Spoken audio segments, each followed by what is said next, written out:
What's going on, guys? Welcome to Technical. It's the show where Nick talks tech. I'm your host, Nick, so let's talk tech. Today we're going to be talking about shutter speed and how that can impact your images and video.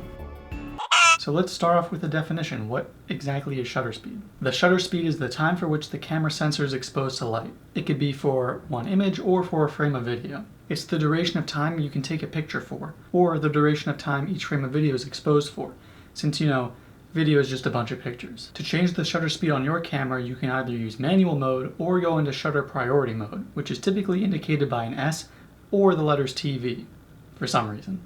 Normally, the camera sensor will be covered by a metal curtain, which will then move out of the way to expose the sensor to light to take an image, and then closed again afterwards. The shutter speed then dictates how fast that curtain opens and closes. In digital cameras, the sensor doesn't need to be covered, exposed, and then covered again for the camera to take an image. The internal computer can start reading the light that's hitting the sensor at a particular time, and then stop reading that information after a certain time has passed, i.e. the shutter time. This can allow for completely silent shutters. Digital video works kind of the same way. There's no curtain that's opening and closing for every frame of video. If there was, you would hear this really annoying sound every time you watch the movie. There are two things that can happen when you decrease the shutter speed. Number one, the image is going to get brighter. The longer your sensor is exposed for, the more light can collect onto it. This can be very beneficial in dimly lit situations, but it can cause issues in terms of motion, which brings us to point number two.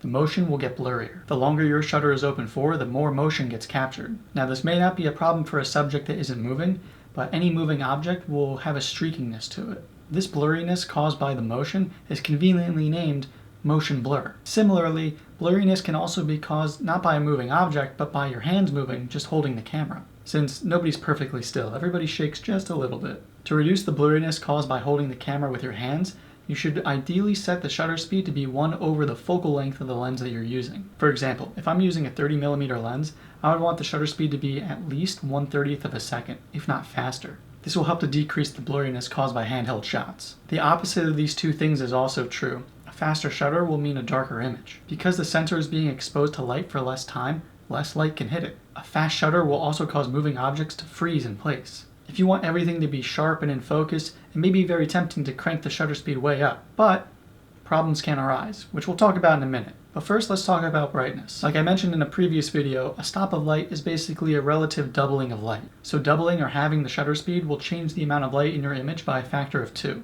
For example, going from 1/60th of a second to 1/30th of a second will double the amount of light in your scene. There is a 1 stop of light difference. Going from 1/30th of a second to 1/15th of a second will double the amount of light again. That's another stop of light. Most digital cameras nowadays will allow you to choose between 1 stop of light differences and 1/3 of a stop of light differences, so you can really dial in the look that you want. When taking pictures, there may be limitations. For example, the camera I'm using to film this video right now will only let me go up to 30 seconds in exposure. If I wanted something longer than that, I would have to change it into bulb mode. Bulb mode, typically indicated by the letter B, will allow you to take an image for as long as the trigger is pushed down for. Technically, bulb mode is kind of like an infinite shutter length.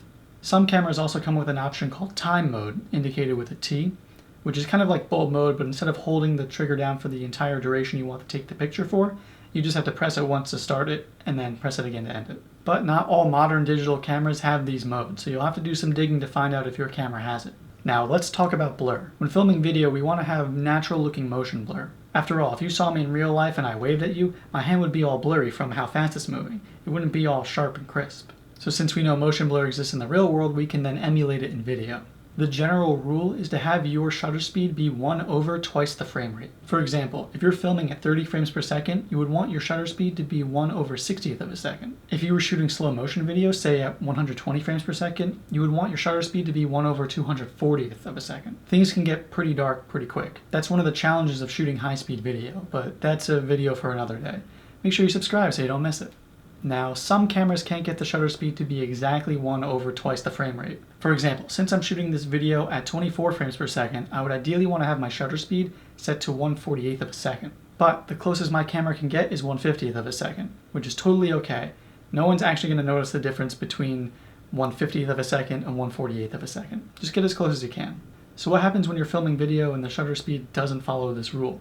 Well, there are plenty of reasons you might not want to. If the shutter speed is faster, it's going to make motion look sharper but also kind of choppy.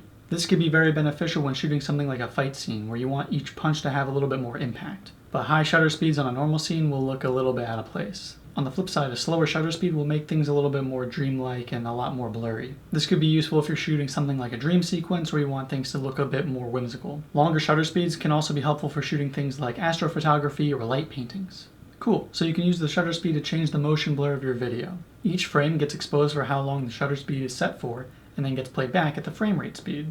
But what happens if my shutter speed is longer than the frame rate? Well, you would drop frames, and you'll end up with a lower frame rate than what you originally intended. For example, if you were shooting a 30 frames per second video, ideally you would want to have your shutter speed set to 1/60th of a second. But if you instead decide to shoot at, say, 1/10th of a second, you would end up exposing each frame for 6 times longer than you would have otherwise. It would start to capture the first frame for 1/10th of a second. But since that first frame would have ended 1/30th of a second after it started, you wouldn't be done recording that frame. So it will run into the time it would take to record the next frame. Since it wouldn't have been finished writing the data from the first frame to memory, the second frame would have to be skipped in order to finish creating that first frame. We would continue to skip these frames until that 1/10th of a second timer ran out. This would mean that you're essentially dropping your frame rate down to 3 frames per second. There might be higher end cameras out there that record multiple frames at a time in order to account for this longer shutter speed, and then blends all those frames together afterwards to make a nice video. But that would require a lot of processing power, which in turn means a lot of equipment, money, time, and money. I just don't think camera manufacturers would be putting in that kind of feature. But let me know in the comments below if you have any other information on this. I'm actually very curious to know the answer to this, because this was the original question that started this whole technical series of videos. So here's our big question of the day. Is this important? Yeah, I think so. Shutter speed is a very powerful tool that can change the way your photos and videos look. Play around with different shutter speeds and different frame rate combinations to get something that you like. And use the guidelines mentioned before to really dial in the look that you're going for. But remember, there are no rules when it comes to art. Just be aware that some artifacts can still occur if you start changing the shutter speed wildly. Things like banding and rolling shutter can still occur. But don't worry about that for right now. This is mainly just an intro video. Well, that's it for this video. Did I leave something out or get something wrong? Let me know in the comments down below. Put my sources in the description so you can fact check me.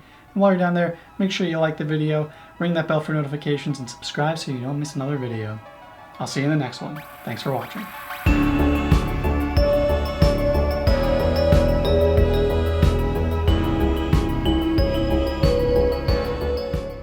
Bonus fact, sometimes shooting with silent shutter mode on a DSLR can cause some slight shutter speed slowdowns.